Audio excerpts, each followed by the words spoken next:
Japan আর Sweden লড়বে তাদের group স্টেজের শেষ লড়াই। আর অন্যদিকে নেদারল্যান্ডস, যারা এখন এই মুহূর্তে টেবিলে সবার উপরে গ্রুপ এফে, তারা খেলবে তিউনিজিয়ার বিপক্ষে। মানে একটা রিলেটিভলি ইজিয়ার অপোনেন্ট, কারণ নেদারল্যান্ডস প্রথম দুটো ম্যাচই তাদের কঠিন পরীক্ষা দুটো দিয়ে ফেলেছে। দুটো ম্যাচই একই সময়, বাংলাদেশ সময় ভোর 5টা টি স্পোর্টসের পর্দায় আপনারা দেখতে পাবেন, একটা ডালাসে আর একটা ক্যানজাস সিটিতে। আমরা এই যে হাজিমে মরিয়াসু যেই কথাগুলো বলছেন সেগুলোর দিকে একটু নজর দিই। যেমন জাপান একটা ম্যাচে মানে যেভাবে শুরু করেছিল নেদারল্যান্ডসের সঙ্গে 2-2 গোলে ড্র করে, মনে হচ্ছিল নেদারল্যান্ডস 5-1 গোলে হারানোর পরে সুইডেনকে মানে জাপান পারবে না এখানে আর গ্রুপ টপ হওয়ার লড়াই, একটু ছিটকে যাবে। তারা 4টা গোল দিয়ে দিল তিউনিজিয়াকে।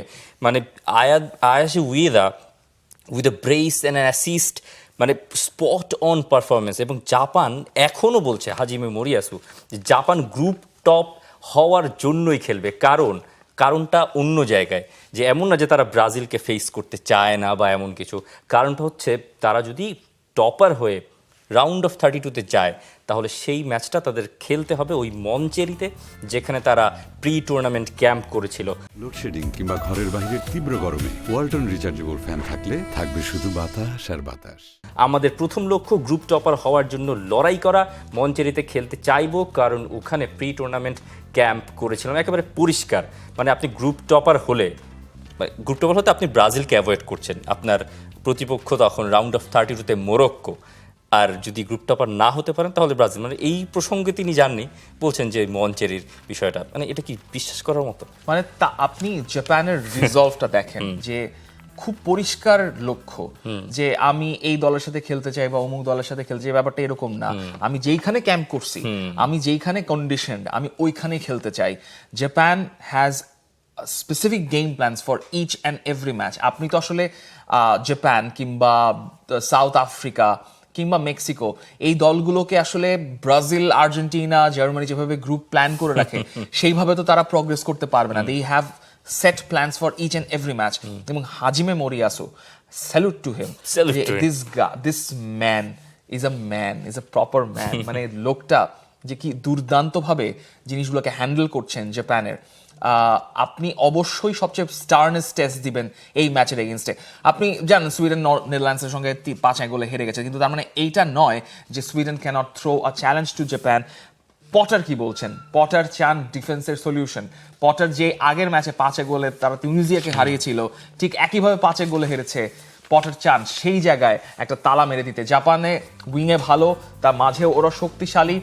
ওদের খেলার ধরন ইন্ডিভিজুয়ালদের উপর নির্ভর করে না, ওদের মূল স্টাইল দলগত খেলা। লাইক জাপানের যে পাসিং নেটওয়ার্ক আপনি যদি ম্যাচে একবার দেখেন, মানে it has a clear identity. 3 in the back, 3 in the midfield, 1 connector in between the lines, এবং সামনে 3 জনের একটা stern block of forwards. So এই নেটওয়ার্কটাকে ডিসরাপ্ট করার জন্য সুইডেনকে কোনোভাবেই ছাড় দিয়ে খেলা যাবে না, মানে কোনো সুযোগ নাই। জাপানের যে সাইড গেম প্ল্যান আছে, এই গেম প্ল্যান অনুযায়ী খেলতে পারলে জাপান যে কোনো দিন বেরিয়ে আসতে পারবে। এবং জাপানের খেলার মধ্যে মনে হচ্ছে যে তারা এমন পকেট স্পেস অ্যাক্টিভেট করে, মানে এই টুর্নামেন্টের অন্য কোনো দল ওই স্পেসগুলোকে এত প্রাধান্য দেয় না।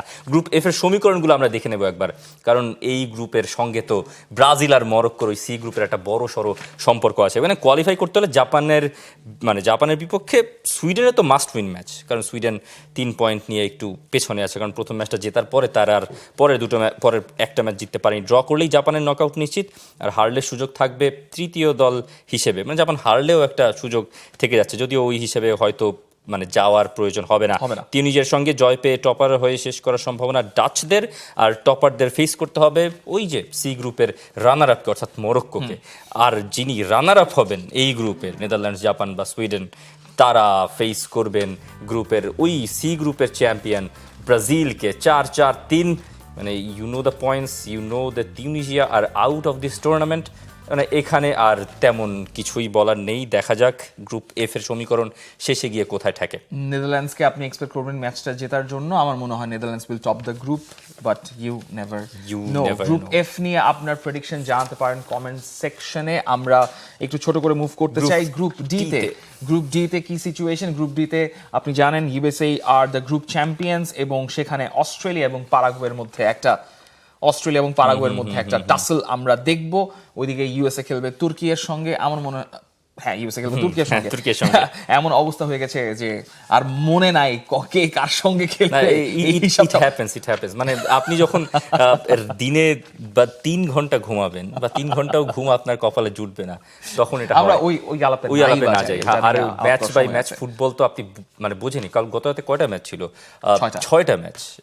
হাউ ডু আজকে 6টা আছে। You have 2 eyes, right? মানে আপনার তো চোখ দুটো চোখ দিয়ে 6টা ম্যাচ আপনি কিভাবে দেখবেন, সেটা একটা বড় প্রশ্ন। আচ্ছা যাই, মানে তুর্কি আর যুক্তরাষ্ট্র এই ম্যাচ নিয়ে হয়তো খুব একটা আগ্রহ থাকবে না, কিন্তু তুর্কি মনে হয় একটা পয়েন্ট প্রুফ করে বিশ্বকাপ থেকে বিদায় নিতে চাইবে।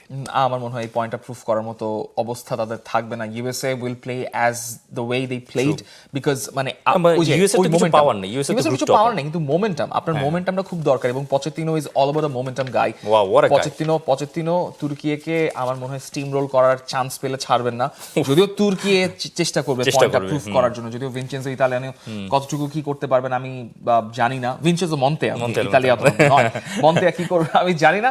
তবে আমার মনে হয় এই যে অবস্থা পরিস্থিতি রয়েছে, ইউএসএ চেষ্টা করবে ম্যাচটা জিতে শেষ করার জন্য, কিন্তু সবার আগ্রহটা আসলে ওই যে পরবর্তী ম্যাচটাতে সকাল 8টায় সান ফ্রান্সিসকো বে এরিনাতে যে ম্যাচটা, পারাগুয়ে ভার্সেস অস্ট্রেলিয়া। পারাগুয়ের সামনে হাতছানি এই 16 বছর পর ওয়ার্ল্ড কাপের নকআউট স্টেজে আবার যাওয়ার। অস্ট্রেলিয়া নকআউট স্টেজে গতবারও গিয়েছে, দে হ্যাভ দ্য পেডিগ্রি, কিন্তু অস্ট্রেলিয়া একটা ব্যাকফুটে পড়ে গিয়েছিল, সেটা থেকে আসলে পারাগুয়ের যেতে চাইবে। এই ম্যাচের প্রেডিকশনটা দেন। এই ম্যাচের প্রেডিকশন আই থিঙ্ক পারাগুয়ে অস্ট্রেলিয়া জিতবে।